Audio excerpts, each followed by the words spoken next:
This is loop collage. And what loop collage is, well, is a few things. The sort of most forward way to think of it is as a 6-layer looper that you can undo loops on, or at least re-record layers of the loop. So, you know, for a lot of people who've been looking for that sort of feature, this patch may be useful. I'm going to walk through how that occurs just by recording a simple loop, and I'm not going for super musicality here, but the stomp switch is set to, by default, latching the left stomp switch, but you can change that on this page. That's where the stomp switch comes in. There's also an option to control it with MIDI clock. That means that the recording will only start once a MIDI clock signal is received, and only stop once it's received again. After the initial layer is looped, all of the clocking is done on the internal clock of the patch, though, so be aware of that. It should stay pretty well in sync, but it might not. That is where the clock will emanate from for the rest of the recording, is from a relationship to the initial loop being made. So I'm just going to record a bass loop.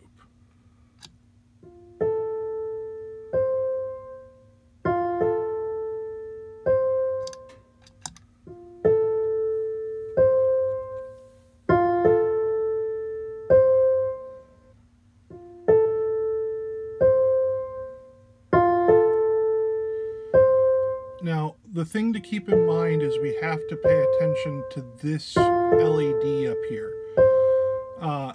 Once it starts moving in time with the bass loop, as we see it doing now, we can begin to record more layers. But until it catches up to that tempo, the layers will not be synced. There are some other ways to do this.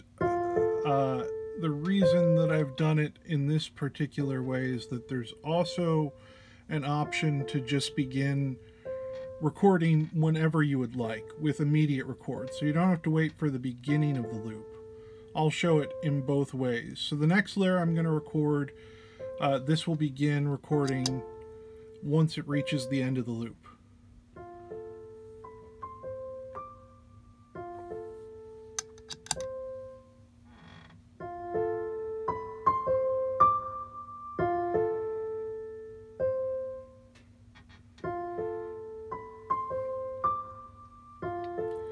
If I use immediate record, I can record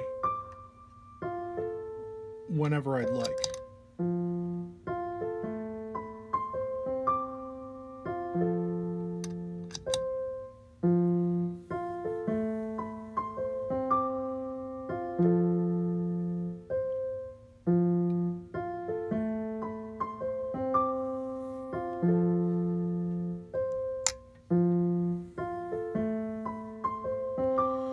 So, because both of those options are in there, and with the CPU limitations, they have to use a similar clocking mechanism, at least the way that I've configured it. It's something I'd like to keep working on. Right now I'm just going to record some more layers. I'll show you one other feature of the looper, which is that I can record in relation to that initial recording. So I can record more than one bar.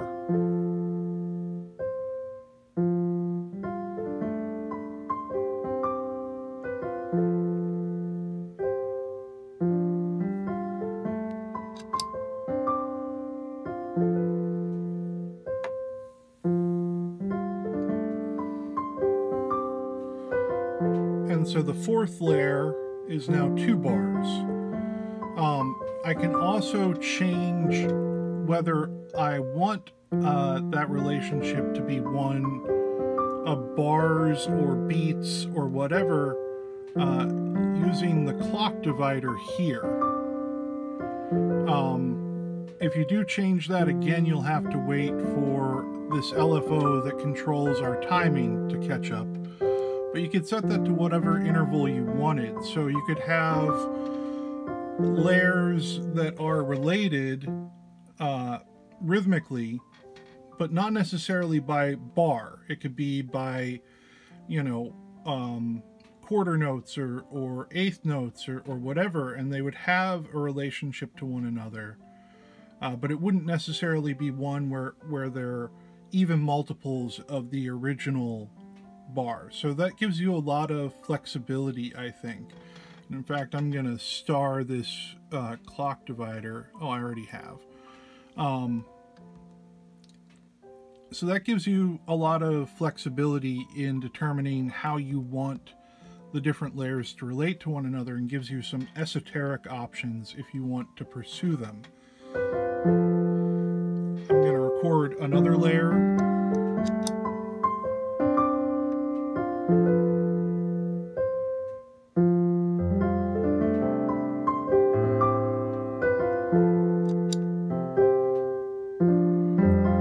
Now, let's say I didn't like that layer. Using the middle stomp switch, it takes one trigger to go back. I can go back to that layer and I can record over it.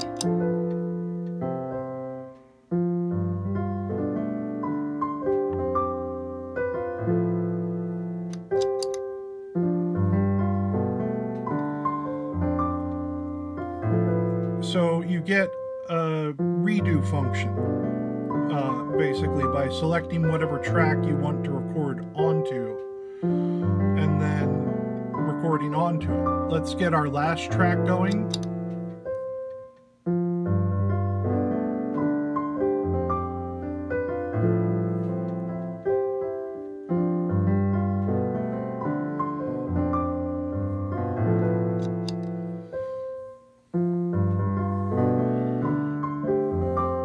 And I chose another track that is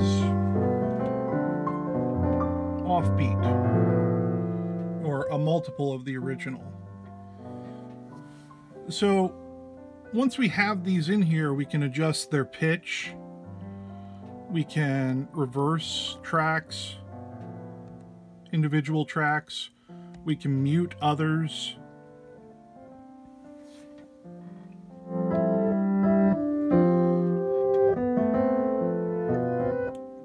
But that's really only where the fun gets started. So I'm going to return everything to its original state, and this is why I call it a remixer. We have some options for what to do. First, I'll just show off a pretty basic one.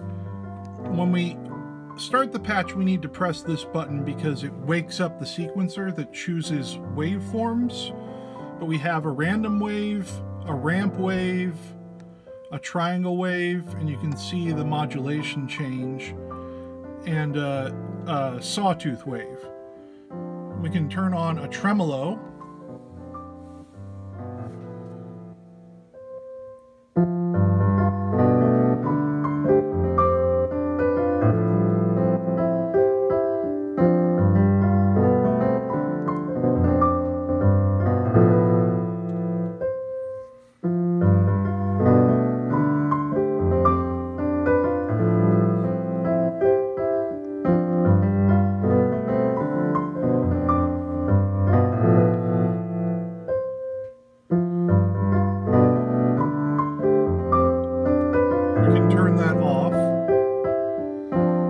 Using the same modulation, we can modulate which loop layer is being played at a given time. So first we have a density control. I'll come back to that. I'm going to disable density. And then I'm going to turn on Modulate Replay. Now this is set pretty high because I was using this for a tremolo, but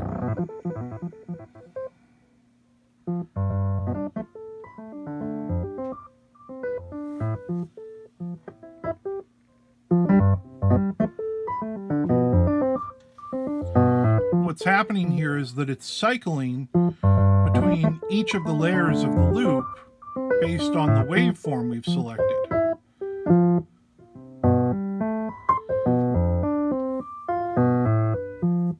And as we move the selected track back,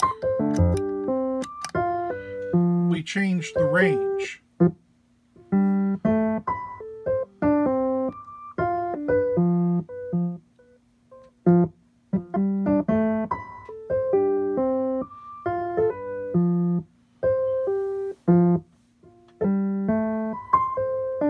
We have the clock divider here that controls this function.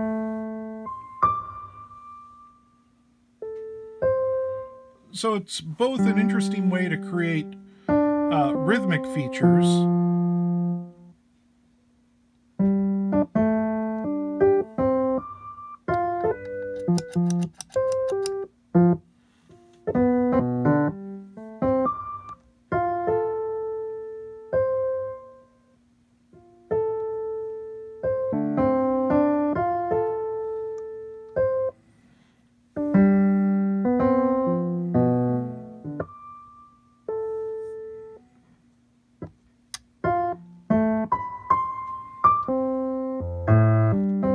Right now we're randomly selecting which layer is being played. This is all based on the clock established by the first layer of the loop.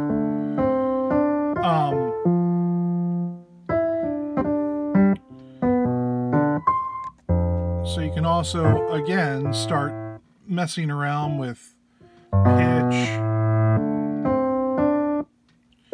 and reverse and which loops will play anything and get some pretty interesting results.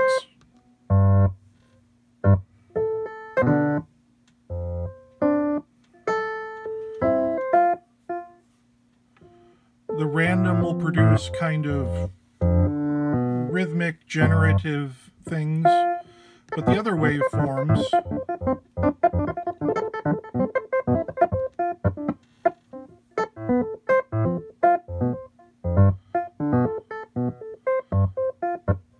can produce some really interesting patterns that repeat, but not immediately.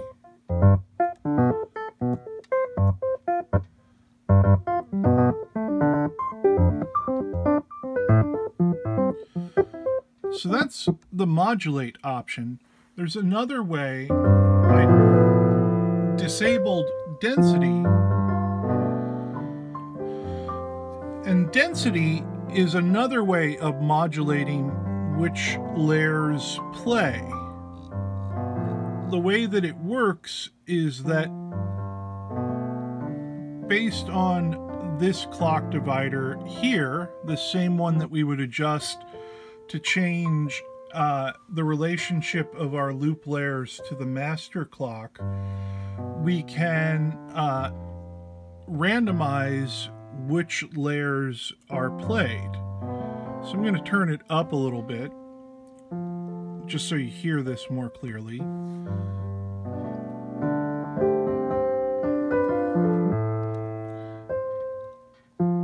As I turn down loop density, sometimes there won't be anything playing, but it'll randomly select layers to play based on that division of the clock. Now, because sometimes it won't play anything at all, you can use this in conjunction with something like the modulate, which will make sure there's always something playing and maybe give some structure to that randomization.